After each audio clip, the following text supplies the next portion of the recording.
Le Sénégal, où l'homosexualité est de plus en plus réprimée, le Premier ministre Ousmane Sonko annonce avoir déposé un projet de loi.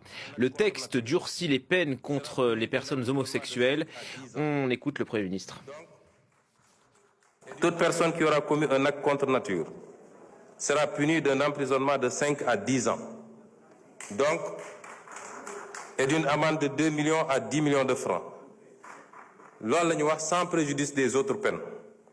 Si l'acte est commis avec un mineur, le maximum de la peine sera prononcé. Mais le juge ne pourra prononcer le sursis, ni réduire l'emprisonnement au-dessous du minimum de la peine prévue à l'alinéa 1 du présent article. Ousmane Sonko à l'Assemblée nationale. Elimane Dao, on vous retrouve en direct de Dakar. En pleine crise économique, les autorités sénégalaises serrent donc la vis contre les homosexuels. Écoutez, ce projet de loi a déjà été validé, il faudrait le dire, en Conseil des ministres il y a quelques jours. Projet de loi visant, comme on l'a entendu dans le sonore qui vient d'être diffusé, de durcir les sanctions contre l'homosexualité avec une peine qui va passer de 5 à 10 ans de prison.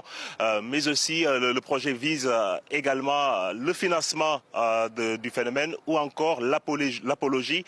Projet présenté déjà en Conseil des ministres qui sera présenté prochainement à l'Assemblée nationale. J'étais tout à l'heure à l'Assemblée nationale lorsque Ousmane Sonko a pris la parole devant les députés. Ousmane Sonko dit que c'est lui-même qui a porté cette loi, c'est lui-même qui l'a portée à l'Assemblée nationale. Ousmane Sonko, il faudrait le rappeler, avait promis lorsqu'il était opposant de criminaliser l'homosexualité. C'était sa promesse de campagne. Là, on parle maintenant de durcissement des peines. C'est moins répressif que la criminalisation, mais ça a été une volonté affichée par son gouvernement de durcir les sanctions contre l'homosexualité. Et cela intervient dans un contexte où 2 dossiers pendants devant les justices avec des dizaines d'arrestations chez la communauté des homosexuels au Sénégal. Et actuellement, pendant devant la justice, le premier dossier et même un dossier de pédocriminalité, il faudrait le rappeler, parce qu'il y a des enfants qui sont concernés avec des pratiques sexuelles en lien avec le présumé pédocriminel français Pierre Robert, qui lui a été arrêté en France depuis mars 2025.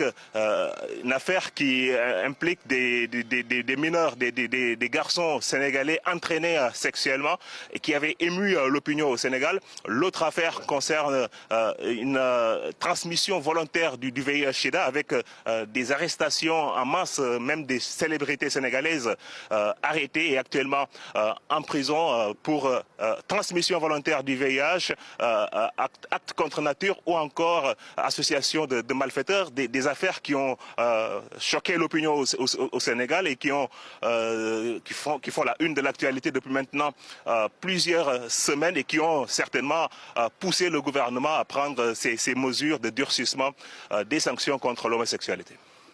Elimane Dao à Dakar.